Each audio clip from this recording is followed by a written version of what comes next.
Assalamualaikum warahmatullahi wabarakatuh. Perkenalkan, kami dari kelompok 1 yang akan membahas tentang terapi aktivitas bermain usia toddler.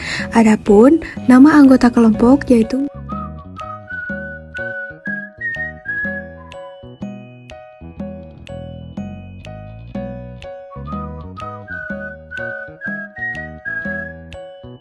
Baik, untuk definisi aktivitas bermain pada usia toddler 1-3 tahun merupakan salah satu stimulasi bagi perkembangan anak secara optimal dalam kondisi sakit atau anak dirawat di rumah sakit. Aktivitas bermain ini tetap dilaksanakan namun harus disesuaikan dengan kondisi anak. Selanjutnya, tujuan dari terapi aktivitas bermain anak usia toddler. Yang pertama, perkembangan sensorik dan motorik, baik motorik halus maupun motorik kasar. Dan juga di sini mereka dilatih perkembangan semua indera mereka.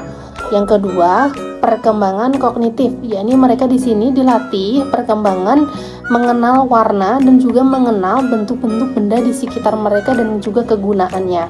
Yang ketiga, yakni kreativitas. Mereka di sini dilatih perkembangan ide-ide mereka dan juga imajinasi mereka.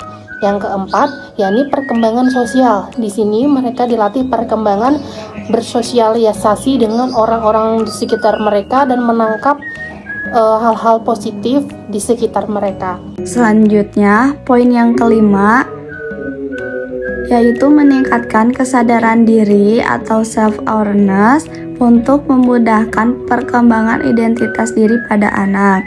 Poin yang keenam, memberikan kesempatan pada anak untuk mengekspresikan perasaannya, misalnya perasaan sedih, senang, ataupun cemas.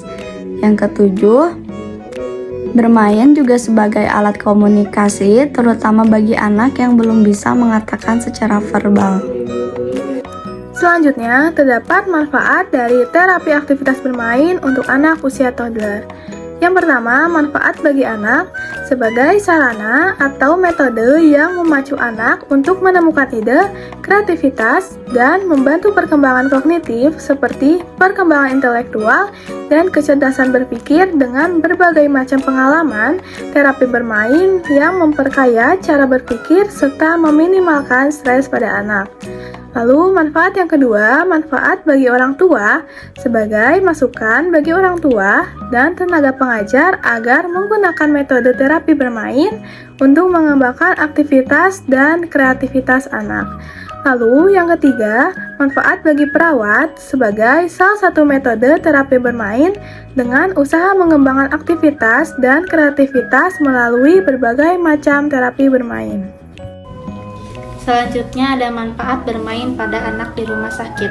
Saat anak sedang sakit dan dirawat di rumah sakit, perawat dan orang tua harus dapat memilihkan permainan yang dapat dilakukan anak sesuai dengan kondisi anak yang sedang sakit. Keuntungan aktivitas bermain yang dilakukan pada anak yang dirawat di rumah sakit antara lain: yang pertama, meningkatkan hubungan antara klien dan keluarganya dengan perawat. Karena dengan melaksanakan kegiatan bermain, perawat mempunyai kesempatan untuk membina hubungan yang baik dan menyenangkan dengan anak dan keluarganya. Bermain merupakan alat komunikasi yang efektif antara perawat dan klien. Lalu yang kedua, perawatan di rumah sakit akan membatasi kemampuan anak untuk mandiri. Aktivitas bermain yang berprogram akan memulihkan perasaan mandiri pada anak. Lalu yang ketiga, permainan anak di rumah sakit tidak hanya akan memberikan rasa senang pada anak, tetapi juga akan membantu anak mengekspresikan perasaan dan pikiran cemas, takut, sedih, tegang, dan nyeri.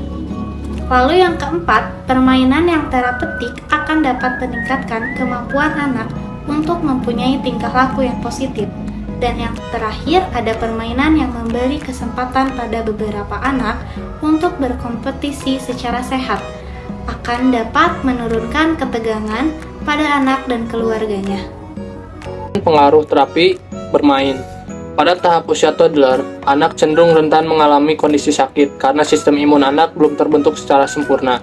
Apabila anak dalam kondisi sakit, maka anak harus menjalani perawatan di rumah sakit atau menjalani hospitalisasi.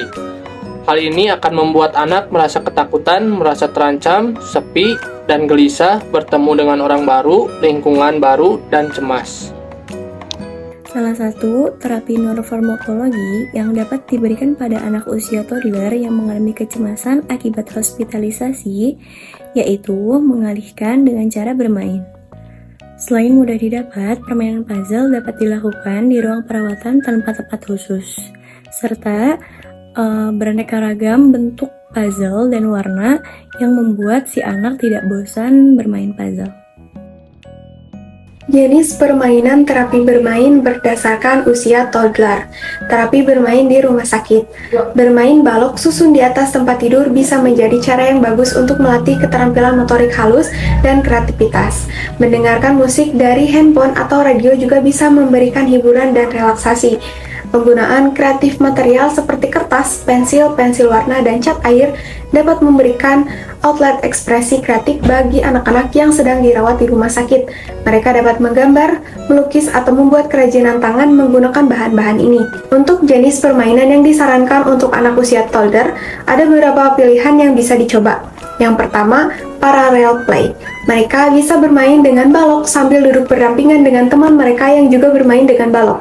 Yang kedua, memanjat, berlari, dan memainkan sesuatu di tangan. Yang ketiga, ajarkan berbicara saat bermain, misalnya bermain telepon-teleponan atau bermain dengan boneka yang bisa berbicara.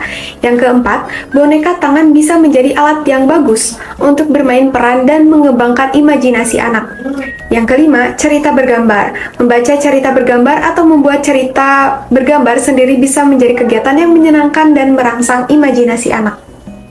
Selanjutnya ada jenis permainan. Bermain di rumah sakit berdasarkan tujuan terbagi menjadi 3. Yang pertama ada meningkatkan masukan cairan, terdiri dari gunakan cangkir bergambar, terus buat pesta teh di meja kecil. Selanjutnya bermain boneka simonsai. Yang kedua ada latihan napas dalam, terdiri dari bermain meniup busa sabun atau bola kapas. Yang kedua simonsai atau ambil napas dalam meniup gelembung dengan peniup. Yang ketiga lakukan kontes meniup dengan menggunakan balon atau selembar kertas. Dan yang terakhir ada latihan otot tentang gerak dan ekstremitas, terdiri dari bermain simonsai, angkat tangan. Yang kedua lempar dan tangkap bola. Yang ketiga memainkan gerakan tiruan seperti pesawat, kupu-kupu. Dan yang terakhir main salon-salonan.